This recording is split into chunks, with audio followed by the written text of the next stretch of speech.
परवर्ती खबर हरड़ डाली महंगा क्विंटाल पिछा 400 टंका बढ़िला। गोटे पटे निर्वाचन पर प्रचार जोरसोर कले नेता मंत्री।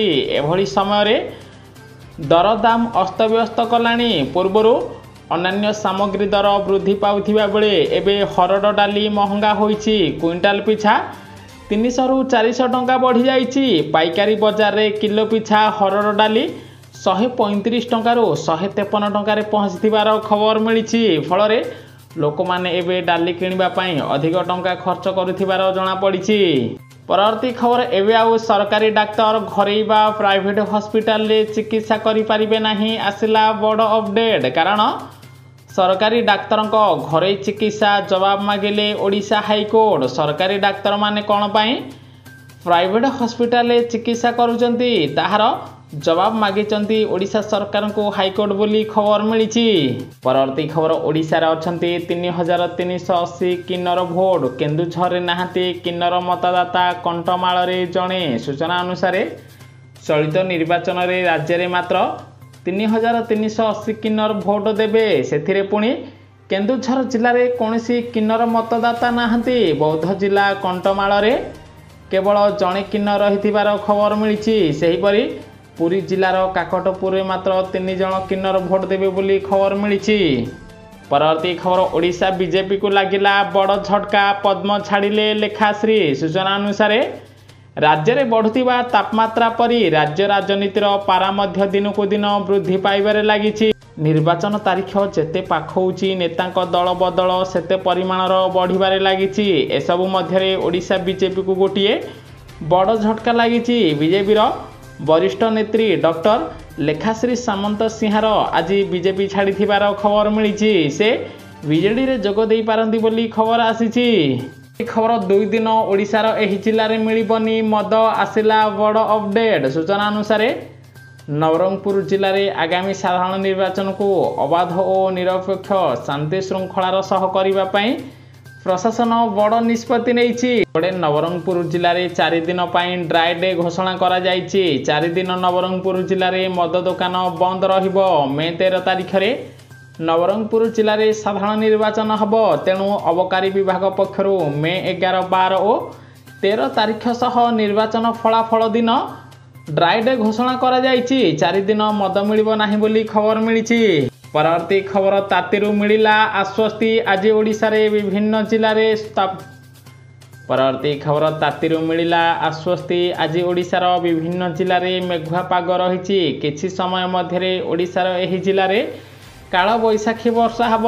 एने भुवनेश्वर पाणीपाग केन्द्र सूचना दि जाइछि। सेबड़े गत 2 दिन धरी राज्य में भीषण ग्रीष्म प्रवाह अनुभूत होइथिला। तेबे आज ठारू आश्वस्ति मिली। आज संध्यारे अनुगुल, केन्दुझर, ढेंकानाल, जाजपुर, कटक जिले में झड़ वर्षा हो पारे बोली पाणीपाग केन्द्र सूचना दि जाइथिबार खबर मिली।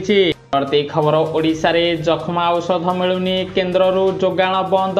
बजार रे भी उपलब्ध नाही। सूचना अनुसार राज्य में जखमा औषधर गुरुतर संकट देखा देइछि। प्राय 2 मास हब केन्द्र औषध जोगाण बंद हो जाइछि। राज्यर विभिन्न जिले में जो औषध मौजूद थिला ताहा भी सरीगलाणी। फल रोगी मानक एबे जखमा औषध मिलु नथिबार जणा पड़ी। परवर्ती खबर अमेरिका समेत 4 देश पक्षर दक्षिण चीन सागर रे मिलित नौभ्यास। चीन बढ़िला चिंता। सूचना अनुसार अमेरिका, जापान, ऑस्ट्रेलिया एवं फिलिपाइन्स मिलित भाव दक्षिण चीन सागर रे प्रथम मिलित नौभ्यास करिवे। दक्षिण चीन सागर रे चीन राष्ट्रपति शी जिनपिंग सरकार पक्षर जारी रहितिबा आक्रमणात्मक कार्यकलाप द्वारा सृष्टि होइतिबा विपद को रोकिबापई एही समरभ्यास कराजिबो बोली खबर मिली।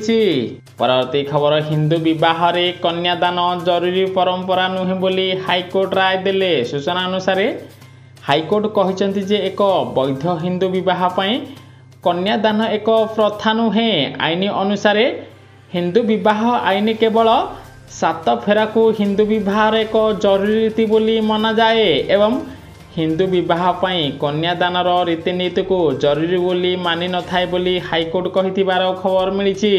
परवर्ती खबर बीजेपी लोकसभा प्रार्थी सूची रे 16% महिला। सेथिरु भी अधा राज परिवार गरीब महिला को मिलुनी टिकट। सेबड़े वंशवादर राजनीति एवं नारी शक्ति को नहीं प्रधानमंत्री नरेंद्र मोदी एवं अन्य प्रमुख नेता वर्तमान सुधा निर्वाचन रे विभिन्न प्रकार प्रार्थी चयन करुचंती।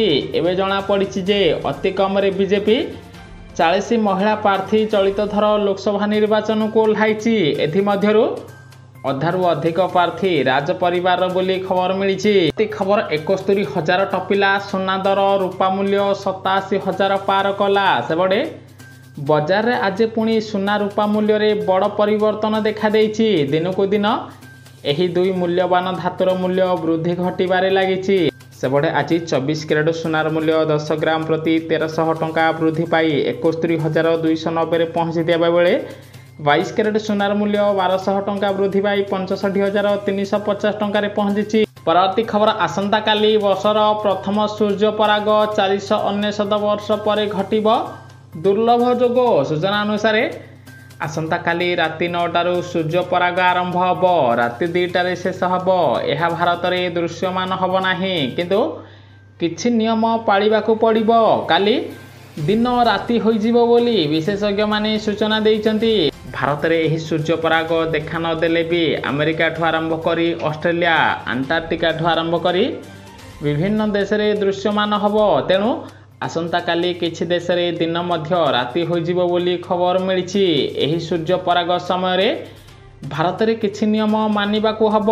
सूर्य पराग समय रे किछि काम जेमिति कि केश कुंडाइबा, भोजन करिबा, पूजा करिबा एवं बाहर को जीवा पई बारण करिसेंती भारतीय ज्योतिर्विद माने। एही समय रे केही भी धारुआ जिनिसर प्रयोग करिबा उचित नुहे। विवाह लोके सूर्य पराग समय शारीरिक संबंध बनाइबा उचित नुहे, नचेत एहा द्वारा अनेक दोषर सामना करने को पड़िपारे बोली खबर मिली। ता सहित गर्भवती महिला माने मध्य सूर्य परागरे खाली आखिरे सूर्य को देखिबा पई बारण करा जायथिबार खबर मिली। ता सहित जदि आपण एहा चाहुचंती जे आपनक ऊपर किबा आपनक परिवार लोकंक ऊपर काहारी खराब नजर न दोष पड़ू, तेबे सूर्य पराग दिन गोटे नड़िया किणी नियंतु। सूर्य पराग आरंभ होगा मात्रे ताहाको प्रत्येक सदस्यक मथारे स्पर्श कराई ताहाको घरर पूजा घरे रखि दियंतु। आगामी दिन ताहाको नै कोनोसी मंदिर पूजारी को दान करि दियंतु। एहा करिबा द्वारा काहारी कोनोसी खराब नजर किंबा खराब प्रभाव पड़िबो नाही बोली खबर मिली। परवर्ती खबर कमिशन बनाम मिशन विरोधी को घेरिले प्रधानमंत्री नरेंद्र मोदी। सूचना अनुसार बीजेपी नेतृत्वाधीन एनडीए मिशन रे थिबा बेले क्षमता को आसीबा परे कमिशन आदाय करिबा विरोधी मेंटर लक्ष्य बोली प्रधानमंत्री नरेंद्र मोदी कहिसंती। यूपीर सहारनपुर रे बड़ रैली को संबोधित करी मोदी ए भली कहिसंती। मोदी कहिसंती जे बीजेपी को 370 रु अधिक आसन जितबारू रोकिपारिबनी एबे विरोधी मेंट। आगामी दिन में पुणी थरे एनडीए सरकार गठन करियो बोली मोदी दाबी करिथिबार खबर मिली। प्रति खबर पुणी बढ़िबो पेट्रोल डीजेल मूल्य, कारण अंतर्जातीय बजार में अशोधित तेल दर $90 पार होइछि। ब्यारेल पिछा एबे तेल दर $91 रे कारोबार होइछि। आगामी दिन में भारत में मध्य पेट्रोल डीजेल दाम वृद्धि पाइबो। $86 रु ब्यारेल पिछा एबे $91 को पहुंची। तेणु पेट्रोल डीजेल महंगा हबो बोली खबर मिली। परवर्ती खबर निर्वाचन गीत पाई स्टूडियो रे गहली बढ़ुची। धोलिया दंदा, गुआ घियो, टेंगरे टेंगरे गीत पाई चलीची कंपोजन। सेबड़े साधारण निर्वाचन को नहीं सरगरम हेलानी ओडिशा राजनीति। गणतंत्र रही महामेला लगी राजनीति क्षेत्र में एबे संगीत गोटे बड़ भावे उभा होइछि। संगीत करबा पई एबे विभिन्न राजनैतिक दल स्टूडियो रे गहली लगाउथिबार खबर मिली। एथर निर्वाचन प्रचार रे धोलिया चंदा, टेंगरे टेंगे, रंगवती, जामुडाली खेल हब। नवीन बाबू, चकुलिया पंडा, रंगई लुंडा, नवीन नवीनी आपण माने खुशी तो बौड़लो गीत सह विभिन्न प्रचार प्रसार करिवे राजनैतिक दल बोली खबर मिली। परवर्ती खबर ओडिशा रे दरकार डबल इंजिन सरकार बोली धर्मेंद्र प्रधान कहले। सूचना अनुसार कचेरी रोड स्थित बीजेपी जिला कार्यालय रे जिला सभापति गिरीश पटेल सभापतित्व में संबलपुर रे प्रचार प्रसार आरंभ कर देइचंती केंद्र शिक्षा मंत्री धर्मेंद्र प्रधान। सेबडे दीर्घ वर्ष पर मैदान को ओह्लाइचंती केंद्र शिक्षा मंत्री धर्मेंद्र प्रधान। संबलपुर सांसद भावे बीजेपी पक्षर निर्वाचन लढुथिबा बेले एबे प्रचार प्रसार जोरसोर करथिबार खबर मिली। न्यूज़टी संपूर्ण देखिथिबारु आपनको बहुत बहुत धन्यवाद। वीडियो को लाइक करी शेयर करिवे समस्ते। आज दिन सबकिछि टॉप न्यूज अपडेट जानि पारिबे।